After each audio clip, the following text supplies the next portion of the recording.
A'udzubillahi minasyaitonirrajim. Bismillahirrahmanirrahim. Assalamualaikum warahmatullahi wabarakatuh. Allahumma shalli ala sayyidina Muhammad wa ala ali sayyidina Muhammad.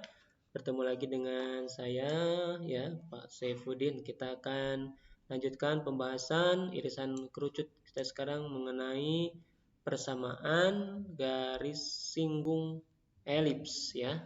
Kalau sebelumnya kita membahas persamaan elips, sekarang persamaan garis singgung elips. Oke, ya.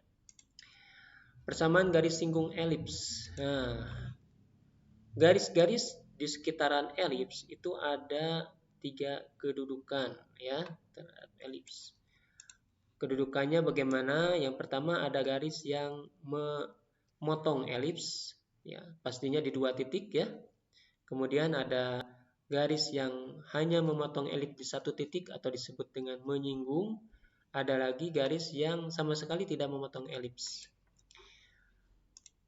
Tiga-tiganya ini dibedakan oleh nilai yang disebut dengan diskriminan. Diskriminan kalau dia garisnya memotong elips di 2 titik, diskriminannya lebih besar daripada 0. Kalau menyinggung D-nya sama dengan 0.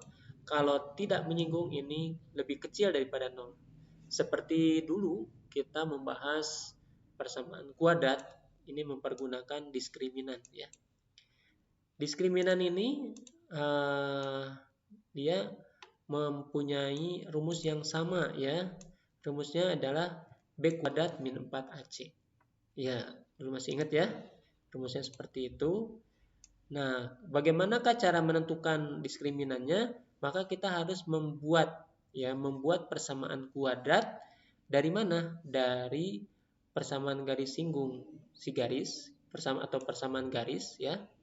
Y sama dengan X plus N. Kita substitusikan ke dalam persamaan elips dalam bentuk ini. Ya. Nah, untuk lebih jelasnya yuk kita lihat contoh berikut ya. Misalkan di sini ada suatu soal seperti sini ya. Tunjukkan bahwa garis 3x plus 5y min 25 sama dengan 0. Ada garis, dia menyinggung elips. Bagaimanakah cara menunjukkannya? Maka kita harus tunjukkan dengan mencari nilai diskriminan ya. Berarti kalau dia menyinggung, diskriminannya sama dengan 0. Berarti diskriminannya harus 0. Apakah benar? Yuk, mari kita buktikan ya. Pertama, si persamaan garis itu kita tuliskan dulu ya. Tadi seperti ini.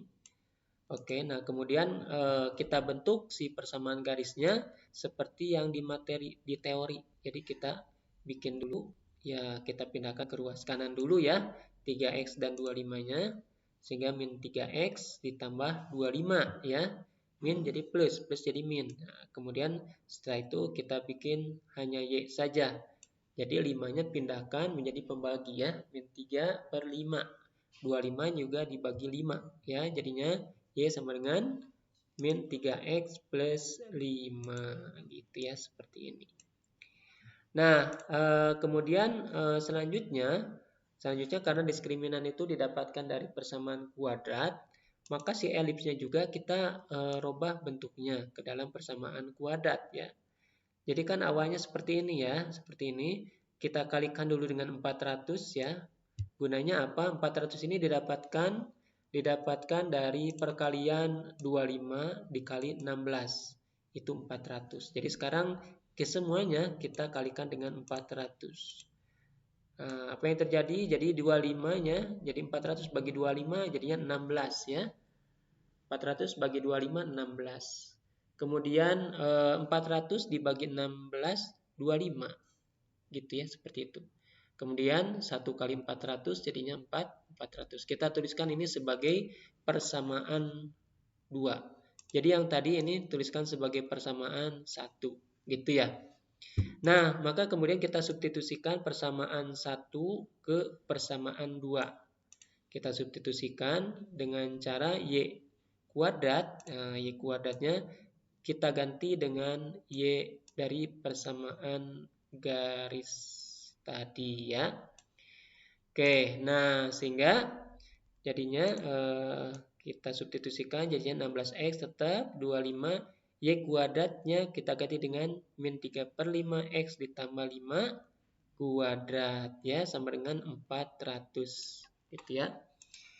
Nah, kemudian oke.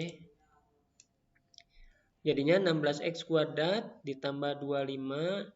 Nah, ini kita kuadratkan satu persatu ya. Jadi min 3 dikuadratkan jadi 9, 25 dikuadratkan jadi 25, x dikuadratkan jadi x kuadrat. Begitu juga dengan 5 jadi 25 ya, 5 kali 5 25. Tetapi di sini jangan lupa karena ini kurung ya, kurung dikuadratkan maka harus ditambahkan ini. 2 dikali min 3/5 ya, yang awalnya tadi. Kemudian dikalikan dengan X ya, maaf. Kemudian dikalikan dengan 5. Nah, ini awalnya tadi juga ya. Nah, sama dengan 400. Jadi ini kalian harus tambahkan. Nah, ini ya. Oke. Nah, selanjutnya kita buka satu-satu. 16x kuadrat ditambah 9. Kenapa tambah 9x kuadrat? Karena 25-nya dicoret.